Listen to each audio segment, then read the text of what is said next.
Well, violent threats target a dozen Trump cabinet picks, and yet the left-wing media is melting down because President Trump isn't letting the FBI vet his nominees. Joining me now is Deroy Murdock, Fox News contributor, Monica Crowley, host of the Monica Crowley podcast, and former Assistant Treasury Secretary, and Joe Borelli, New York City Council Republican leader. Great to have you all here. Thanks for being here.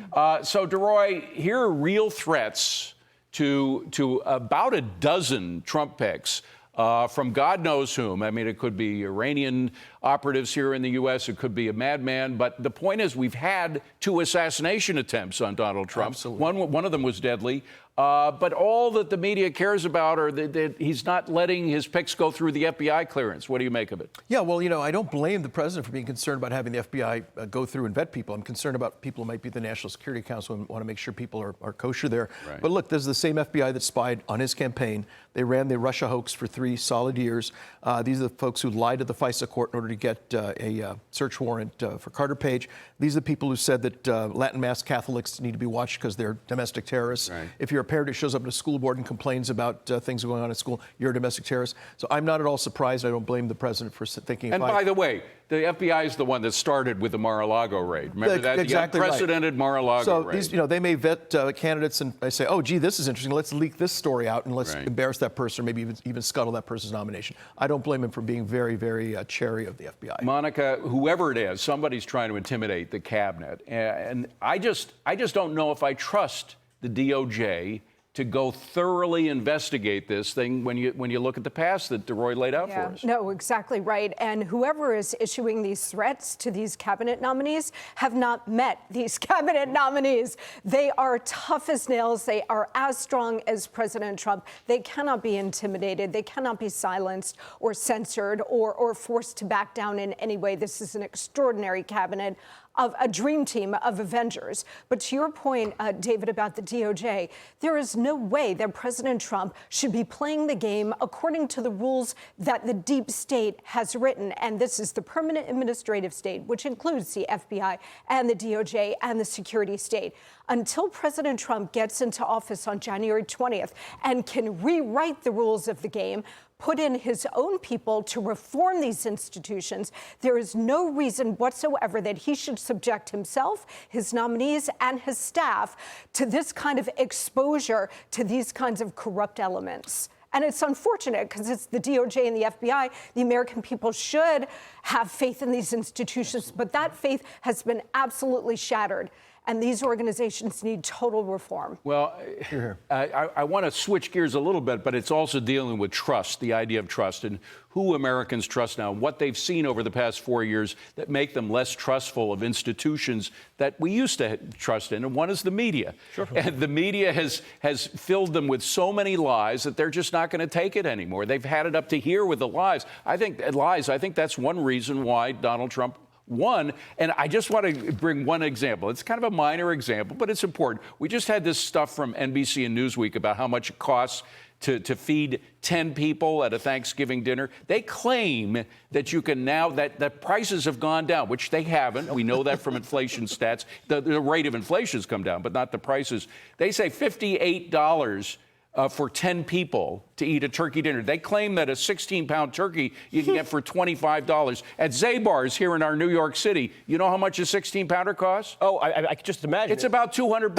In the Borelli household, $200, so they're only 10 times off. You're all invited, but in the Borelli household, we're at $58 a person when you factor in the wine. Absolutely. But to your point about trust in the media, on this issue alone, on these bomb threats and on this FBI vetting the candidates, I had the unfortunate luck of checking what the other networks were saying about the FBI vetting. And one of the networks actually had to do a why it matters piece. Why it matters that Trump is not vetting or using the FBI to vet. The fact that they have to have a why it matters piece is prima facie evidence that it doesn't matter to the majority of Americans. Yeah. And by the way, to Monica's point, I did check in with 2 of those appointees, Elise Stefanik and Lee Zeldin. They're both doing fine. And by the way, both said that this only strengthens their resolve to implement Donald Trump's agenda. That's right. You would think that. They're good people. By the way, you wouldn't be intimidated by one of these things. Absolutely not. You should see the kind of hate mail I've gotten over the years. Right. Absolutely not. Yeah. No way. What do you make of the institutions, the institutional change? I mean, I know that that MS is about to be on the auction block if it hasn't been put there already. Elon Musk, by the way, says he might be buying. Is there any way they get it back, or does this denote a real change in the way Americans look at news and get their news? You know, it used to be back when the term liberal media bias came up, you'd have an actual story and they would twist it a little bit or turn it a little bit. Now we live in an era where they just invent stories from scratch. You know, like the bloodbath situation. You know, it had nothing to do with Trump running out and gunning people down. It had to do with the bloodbath in the economy. But they said, no, you know, if he wins, there's going to be blood in the streets. This goes back a few years. But remember the case of the young students from Kentucky who were at the Lincoln Memorial. Oh, they attacked this American Indian. It was terrible. Totally invented. They just fabricate things. And that's a big part of the reason that I think people have gone from being a little skeptical about the news to just abandoning them and seeing MSNBC's ratings drop by 50%. Monica, I want to go back to there's another institution, the GSA, the General Service Administration, wants to help in the transition of Donald Trump. And they want to get all of the emails that the Trump administration is going to use. And the Trump folks are saying, no, we're not going to do this. We just don't trust you to handle those properly.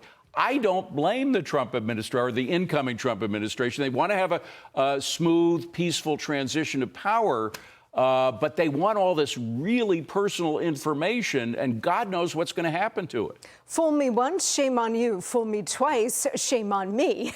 And President Trump has now learned, having gone through this process before, that these government institutions are shot through with never-Trumpers, deep state operatives, Obama holdovers still, who seek to undermine him, his team, and his agenda. And he has said, no more. We don't have to play this game. We can create our own game.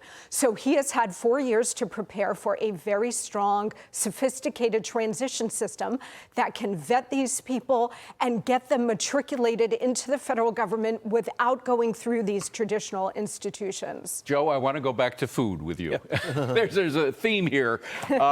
New York City is now fighting to get more federal aid for citizens that it claims there are 2 million citizens in the state of New York that have food emergencies of one sort or another and are hungry and shouldn't be, and so they're going to the feds for it. Meanwhile, New York City has been paying a lot of money for illegal migrants, some of whom, by the way, turn around and go out in the streets and attack New Yorkers. But the non-citizens are getting paid, and they're asking for more money from the feds to pay the citizens. What do you make of all this? And it gets deeper when you look at the numbers, right? SNAP benefits for an average New Yorker. SNAP is what we call the old food stamps. Correct. SNAP is food stamps. You get a benefit of something like $190 every week.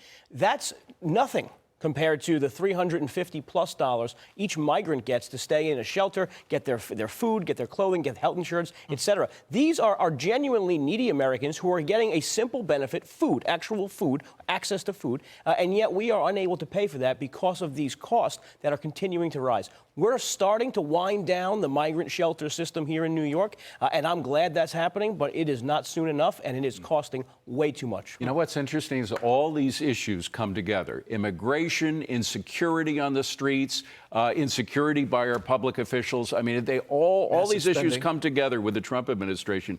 It's got a lot in its hands, but they have a lot of talented people to handle it. Indeed. Good to see you all. Happy Thanksgiving. Happy Thanksgiving, Thanks for being here. David. All righty.